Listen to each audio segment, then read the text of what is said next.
Colombia's 7.4 earthquake. The morning, the ground turned against millions. Imagine waking up on a normal Monday morning. People are making breakfast.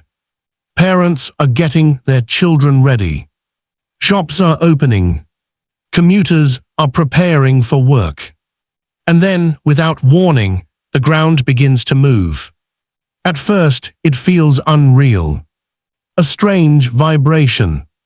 A low rumble beneath your feet. Then the walls start shaking. Windows begin to rattle. Car alarms erupt. People scream. Buildings sway. And in a matter of seconds, an ordinary morning turns into a nightmare. Early Monday morning, Western Colombia was struck by a powerful 7.4 magnitude earthquake, the strongest quake recorded in the country in more than a decade, and one of the most destructive natural disasters the region has seen in recent memory. This was not just another tremor. This was the kind of earthquake that changes lives in an instant.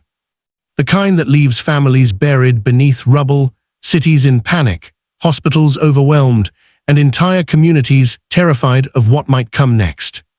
Today, we're taking a closer look at the disaster that shook Colombia, where it struck, how far the shaking spread, which cities suffered the worst damage, and why this earthquake may be remembered as one of the most devastating seismic events in the country's modern history. It happened at 7:34 in the morning local time. The epicenter was located near the small town of San José del Palma, deep in the mountainous Choco department, about 400 kilometers west of Bogotá. According to seismic agencies, the earthquake struck at a depth estimated somewhere between 60 and 100 kilometers, with Colombia's own geological service placing it at around 96 kilometers deep. That depth matters.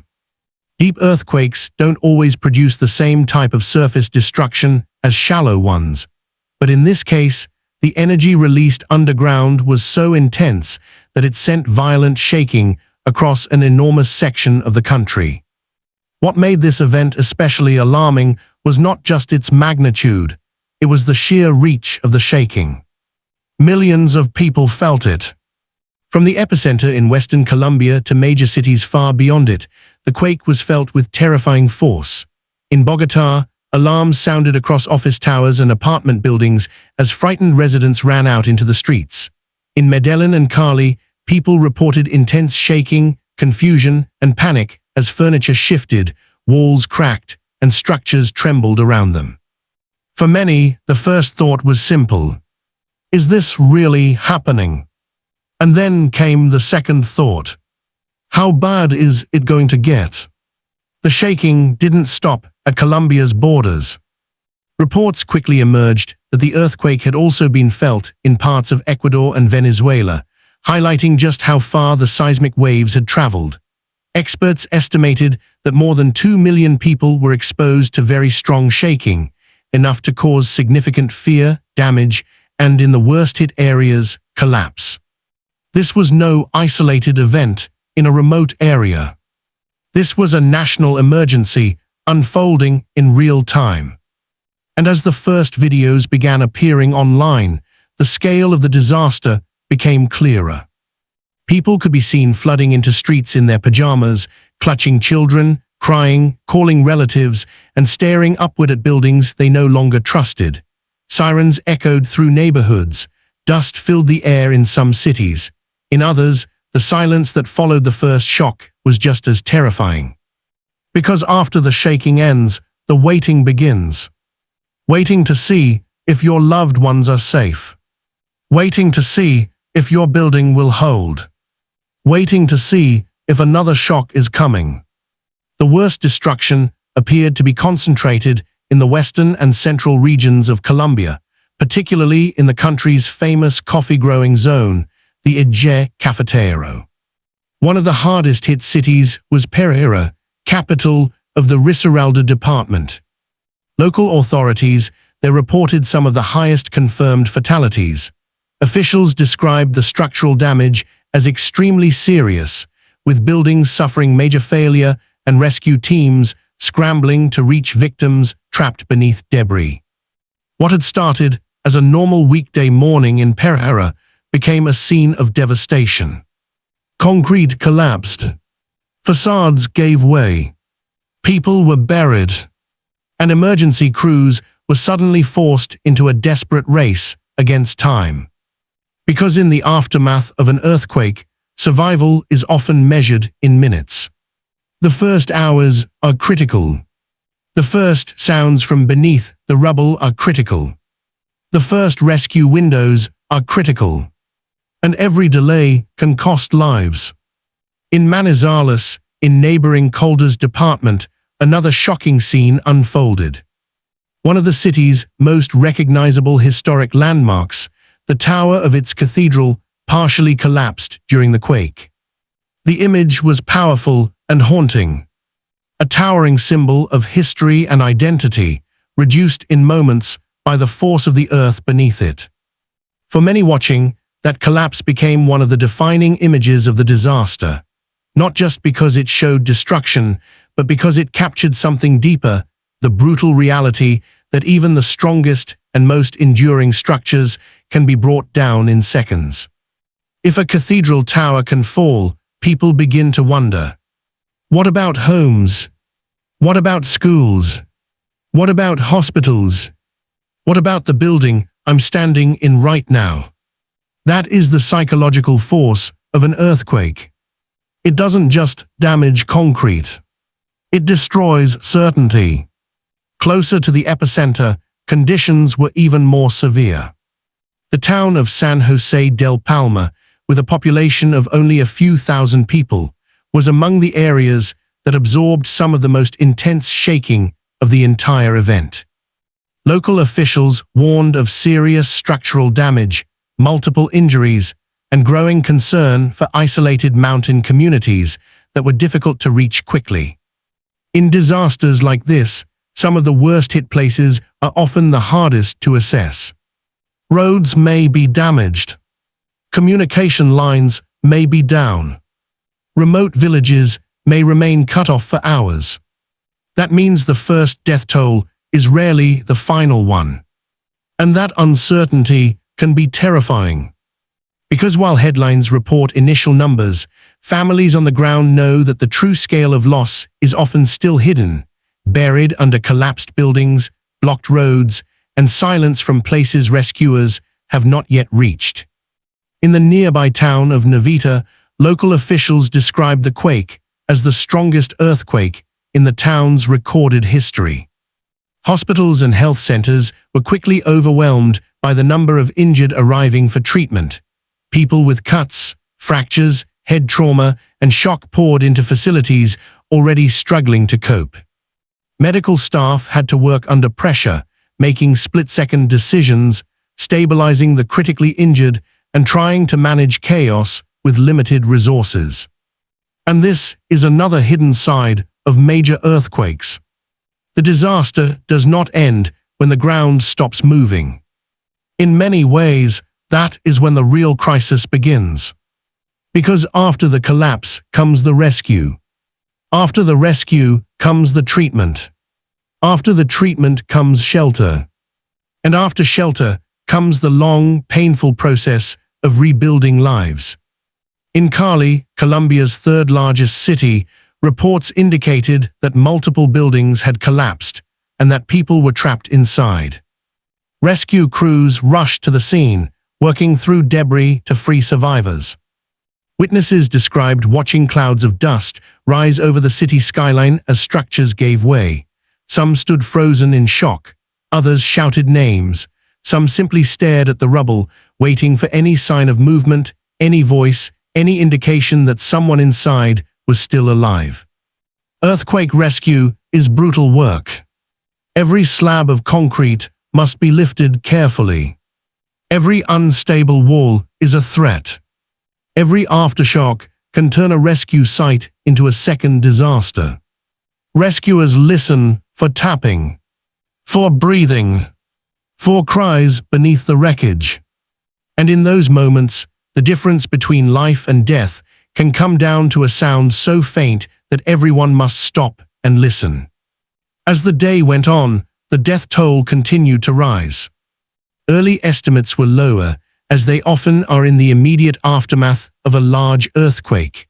But with each passing hour, more damage was confirmed, more victims were found, and the situation grew darker. Authorities cautioned that the number of dead was likely to climb further as search and rescue teams pushed deeper into collapsed structures and re-established contact with more remote communities. That warning mattered, because major earthquakes do not reveal their full toll all at once. They unfold in layers. First comes panic, then confusion, then communication breakdown, then rescue, then verification, then the painful realization of how many lives have truly been affected. And behind every statistic is a person. A mother waiting for news. A father digging with his bare hands. A child too frightened to sleep indoors. A paramedic moving from one victim to the next without pause. These are the human stories inside the disaster. As if the main quake were not enough, the danger did not end there. Authorities confirmed that the earthquake was followed by a series of aftershocks, including tremors strong enough to renew fear across already traumatized communities. And aftershocks are often psychologically devastating. Once a major earthquake hits, every vibration becomes a warning. Every creak in a wall feels like the beginning of another collapse.